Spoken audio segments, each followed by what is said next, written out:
Sector 78 में। यहाँ पे उत्तर प्रदेश युवा संगठन है और हम बात करेंगे राजेश वाल्मीकि से। अपना एक तो परिचय दीजिए और बताइए संगठन की ऐसी क्या ज़रूरत पड़ गई। आप समाजवादी पार्टी में भी हैं, संगठन का क्या महत्व है और किस तरह से ये संगठन काम करता है लोगों के लिए? सबसे पहले तो समाजवाद और आप सभी मीडिया कर्मियों को बड़ा बड़ा धन्यवाद कि आप लोग हमारी बातों को सुन रहे हो और लोगों तक पहुंचा रहे हो। अब आपको क्या लगता है, आप खुद सोच लीजिए। देखो, इतनी दमनकारी सत्ता शायद हमने अपने जीवन में कभी महसूस भी नहीं की है। कहते तो मैं बार बार रहता हूँ, लेकिन मुझे लगता है कि शायद ऐसा लगता है ये तो शासन मुगलों को भी फेल कर दिया इन्होंने। जिस जगह हम खड़े हैं, आप देख रहे हो, एक स्लम है जिसको हम जे कॉलोनी कह सकते हैं। बीजेपी वालों ने सबका वोट लिया है तकरीबन, और झूठ बोल कर लिया है।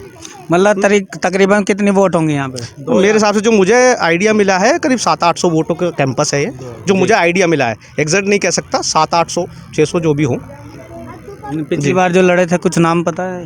हाँ, पिछली बार जो लड़े थे वो सुनील चौधरी जी थे, और किसी वजह से वो कुछ वोटों से पीछे रह गए थे। सुनील चौधरी ने यहाँ पे 5 साल में कोई काम नहीं किया। नहीं, अभी यहाँ पे मौजूदा विधायक जो हैं वो बीजेपी के हैं। नहीं, वही तो हम पूछ रहे हैं, कौन है विधायक इस पे? पंकज जी हैं भारतीय जनता पार्टी से। जी। तो अब की बार तो सुनील चौधरी खड़े हुए हैं। हाँ, बिल्कुल, सुनील चौधरी जी का पूरा सपोर्ट है। उन्हें विधानसभा अब की बार वाल्मीकि समाज पहुंचा के रहेगा।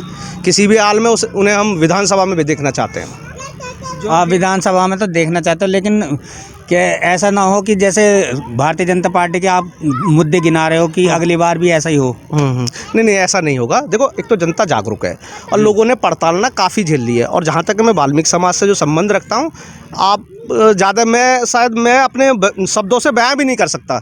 एक वाल्मीकि की मन में आग लगी हुई है इस समय। चाहे तो आगरा का मामला हो, हाथरस का मामला हो, या किसी स्लम में सुविधाओं का। अब आप देख सकते हो, इस कॉलोनी में देखो बिजली तक नहीं है। इंसान है ये लोग जी। इनका वोट लेने आते हैं। हम लोग भी आश्वासन दिलवा रहे हैं। अगर मौलिक जो सुविधाएं हैं वो नहीं मिलेंगी, और हमारे अखिलेश भैया का वादा है कि 300 यूनिट मीटर तो देंगे, 300 यूनिट बिजली फ्री देंगे। ये हमारा आश्वासन है जनता के लिए। नहीं, चुनावी मुद्दे तो नहीं है ये? हाँ, चुनावी मुद्दा क्यों नहीं है? नहीं, चुनावी मुद्दे का मतलब मेरा कि ज़मीनी स्तर पर भी कुछ कार्य होंगे या चुनावी मुद्दे हैं? नहीं, चुनावी मुद्दा भी है, ज़मीनी स्तर पे भी काम होंगे। अखिलेश भैया ने पहले भी काफ़ी काम किया है हमारे लिए। बीजेपी कोई सवाल करती है और सवाल करके मुकर जाती है। वो कहती है कि नाम है जी भाई, एक जुमला है कि ये जुमला तो नहीं तुम्हारा 300। अच्छा, आप एक बात है, सही करेक्ट पॉइंट है आपका, बिल्कुल जेन्युइन पॉइंट है। आप ये देखिए ना, पिछले टाइम में भी समाजवादी की सरकार चली है, क्या उन्होंने कभी कहा कि हमने कोई जुमला बोला था? उन्होंने कभी डिनाई किया? उन्होंने अपनी गलती को भी माना है। समाजवादी डिनाई नहीं करेगी, समाजवादी जो बोल रही है वो करके दिखाएगी। ठीक है, तो यहाँ पे कुछ लोग और हम उनसे और बात करना चाहेंगे।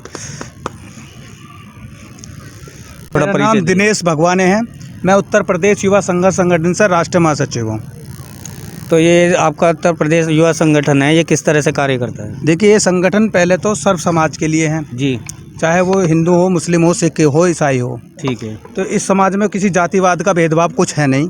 ठीक है। और दूसरी चीज़ रही पार्टी की, जो अपने राजनीति पार्टियां हैं, आज जो मौजूदा सरकार है जी, बीजेपी जी, वो इतनी दमनकारी सरकार है कि वो अपने से छोटे जो लोग हैं, जो नौकरी पटरी वाले, लेबर, छोटी क्लास के जो लोग हैं, किसान ले लो, सबके लिए ये गलत साबित हो रही है। इस टाइम पे जो सरकार है, इस सरकार को वाल्मीकि समाज ने तो नकार ही दिया है।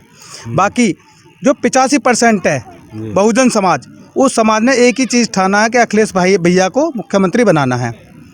और इस सरकार ने जितने अब ये अपने क्या नाम है विधायक जी जो हैं अपने पंकज जी, ये एक तो पहले तो इतने बड़े नेताजी के बेटे हैं, तो हमारे जैसे लोगों के बीच तो ये आते नहीं। इनको तो चाहिए वो कोट पैंट टाई वाले लोग, ठीक है, बड़े बड़े स्कॉर्पियो पजेरो गाड़ी में, BMW में घूमने वाले लोग। लेकिन जो आज मौजूदा जो हमारे जो चुनाव आप ये कहना चाह रहे हो साफ साफ कि जो झुग्गी झोपड़ी वाले उनसे उनका कोई मतलब नहीं है? नहीं मतलब उनका मतलब नहीं। और उनका ही नहीं, सेंगर जैसे को देख लो, एक बच्ची का रेप करा, उसके घर वालों को मारा पीटा, एक्सीडेंट में मार दी वो बच्ची, उनके ऊपर इन्होंने कोई कार्रवाई नहीं की। हाथरस जैसा कांड ले लो, मैं पहला व्यक्ति था जो हाथरस गया, उस बच्ची के बयान लेकर आया। इन लोगों ने वहाँ भी कोई कार्रवाई नहीं की, बल्कि इनके जो जातिवाद के मामले को लेकर के इन्होंने उनका पीड़ित परिवार का पक्ष 1 मिनट को भी नहीं रखा। जो लोग अपराधी थे उनसे मिलने लो, इनके सांसद जो हैं राजवीर तिलर जी, वो जेल में जा रहे हैं मिलने के लिए। तो ये सरकार यहीं नहीं, पूरे प्रदेश में ये सरकार एकदम नाकारा है, भ्रष्टाचारी सरकार है। इस सरकार में 103 विधायक ऐसे हैं जिन पर संगीन आरोप है। सरकार बदलते ही उनको जेल भेजा जाएगा। समाजवादी पार्टी ये काम करेगी। तो आपकी बार आपकी तरफ से कौन सी सरकार आनी चाहिए? मुख्यमंत्री के रूप में किसको देखना चाहेंगे? समाजवादी पार्टी अखिलेश भैया होंगे। जे कॉलोनी में तुम्हें किस तरीके की परेशानी है वो देखिए, जे कॉलोनी में आप घुस के देखिए, ना तो उस पर खरंजे भी नहीं है, नाली में पानी निकलने का रास्ता नहीं है, लोगों को बिजली का कुछ नहीं है। शौचालय देख लो आज क्या हाल है, तो अगर आप उनमें घुस के देखोगे तो लैट्रिन के ऊपर पड़ी हुई हैं। बीजेपी के नेता यहाँ आए और वो कहते हैं कि हमने विकास किया है यूपी के अंदर। बीजेपी के नेता यहाँ आए और वो कहते हैं कि हमने विकास किया है यूपी के अंदर। मैं बता देता हूँ, उनकी सिर्फ कागजों पे कार्रवाई है। धरातल पे उतर के उन्होंने कभी काम नहीं किया। वो तो सिर्फ कागजों पे कार्रवाई करते हैं।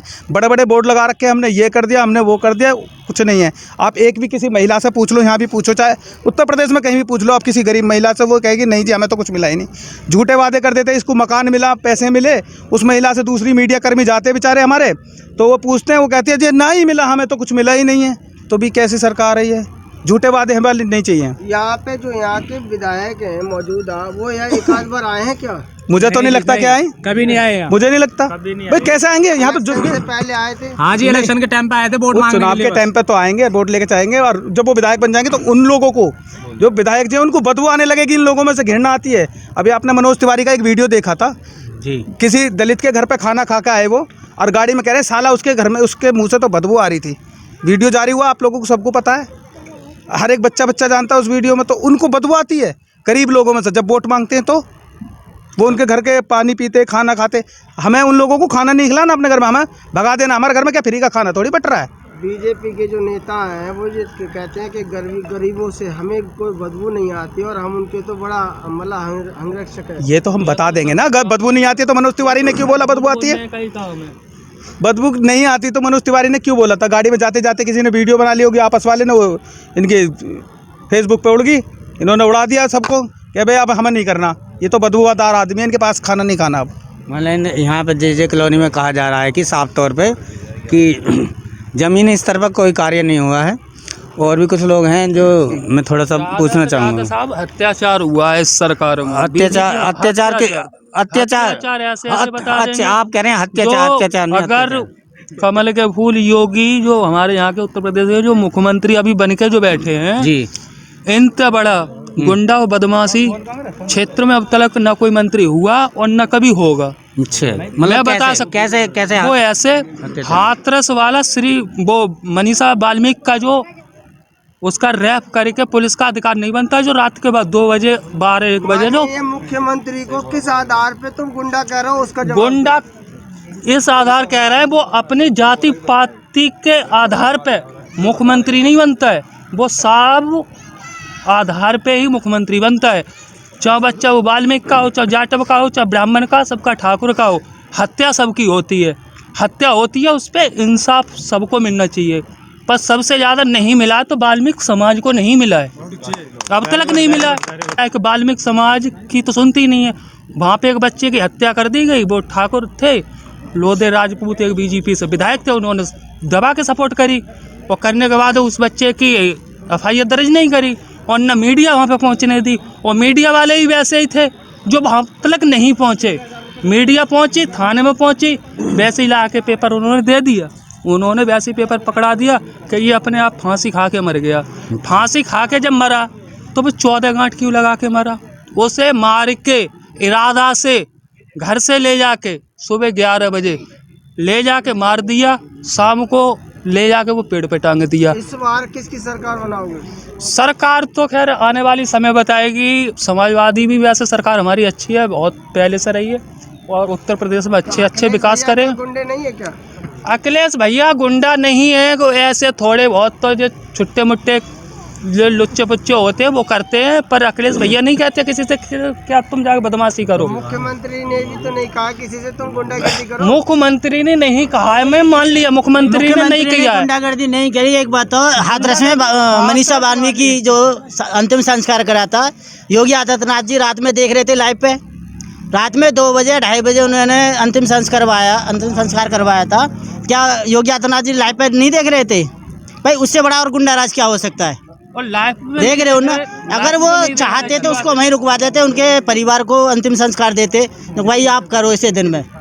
अगर उनके ही मनमानी चलानी थी तभी तो उन्होंने रात में अंतिम संस्कार कराया। तो आप अपना नाम बताइए। जयप्रकाश पारचा, सेक्टर 50, नोएडा।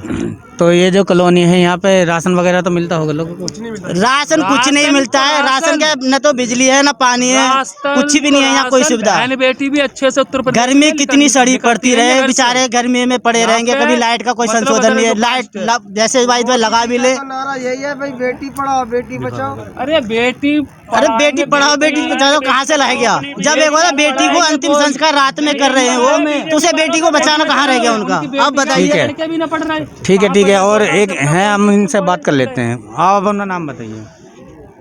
सबसे पहले मैं मीडिया के माध्यम से अपने देश व प्रदेश की जनता से को कहना चाहूँगा, गणतंत्रता दिवस की हार्दिक शुभकामनाएं। मैं परवेज छबड़िया, उत्तर प्रदेश युवा संघर्ष संगठन का राष्ट्रीय अध्यक्ष। जैसे कि आप ने अभी सभी लोगों से सुना जी, भारतीय जनता पार्टी के बारे में, सभी लोग खिलाफ है भारतीय जनता पार्टी से। खिलाफ क्यों? कहना चाहूँगा, गणतंत्रता दिवस की हार्दिक शुभकामनाएं। मैं परवेज छबड़िया, उत्तर प्रदेश युवा संघर्ष संगठन का राष्ट्रीय अध्यक्ष। जैसे कि आप ने अभी सभी लोगों से सुना जी, भारतीय जनता पार्टी के बारे में, सभी लोग खिलाफ है भारतीय जनता पार्टी से। खिलाफ क्यों है? आप मोदी योगी के खिलाफ हैं या उनकी नीतियों से के खिलाफ हैं? उनके नीति देखिए, उनकी जो नीतियां हैं मुझे 1% भी सही नहीं है मेरे लिए। कैसे? जैसे कि अभी हाथरस का कांड लेकर के लोग काफ़ी उनकी बुराइयां कर रहे हैं। सत्य है, लॉ एंड ऑर्डर के नाम पर वो तो आपने अब देखा है, लोगों ने बताया है, वो तो सुन लिया। मतलब किस तरह से उनकी नीति पसंद नहीं है? देखिए, मैं बता देता हूँ। अभी हमारे ग्रेटर नोएडा दादरी में जितने भी विधायक हैं और सांसद हैं वो कह रहे हैं कि हमने रोड बना दिया, सड़क बना दी है, जहाँ घंटों का जाम लगता था वो हमने क्लियर करा दिया। इनके कहने से कुछ नहीं होता, इनके कहने से कुछ नहीं होता। आकर के देखिए ना, नीचे आकर के देखिए, रोड बनाने की बात करते हैं। मेरी झुग्गी झोपड़ियाँ यहाँ पर आकर के देखिए, यहाँ पे नालियाँ जो है, जहाँ पे जो नालियाँ हैं, नालियाँ ढंग की नहीं है, बनी हुई नहीं है। यहाँ पे शौचालय इनको सेफ नहीं दिया जा रहा है, बहन बेटियाँ सुरक्षित नहीं है। यहाँ पर अंदर चल के देखिए, मैं आपको दिखाता हूँ, बिजली प्रोवाइड नहीं कर रखे यहाँ पे किसी को भी। ठीक है, यहाँ के जो नोएडा के मौजूदा विधायक है पंकज सिंह राजनाथ जी के लड़के, उनको कोई भी मैसेज दिया जाता है उस पर किसी प्रकार का कार्य नहीं होता। अभी दादरी की घटना को ले लीजिए आप, हत्याकांड हुआ था, ठीक है, दादरी में। उसको लेकर के मैंने मेल भी किया, कुछ रिप्लाई नहीं दिया उसमें लोगों ने, क्योंकि ये जुमलों की सरकार है, ये कुछ नहीं कर सकती। ठीक है जी। आप देख रहे हैं खास रिपोर्ट इंडियन हाउस से, क्राइम रिपोर्टर कपिल चौहान। आप देख रहे हैं लोगों की जैसे समस्या चल रही है, आप देख रहे हैं खास लोगों का कहना है कि जमीनी कार्रवाई कोई नहीं हो रही है, कागजी कार्रवाई हो रही है, जमीनी स्तर पर कोई कार्य नहीं है। देखिए, आपको हम दिखाते हैं। धन्यवाद। जो में एक बार रोको थोड़ा चल के रोको नहीं सब एक बार रोक दी। सब भाई है ना।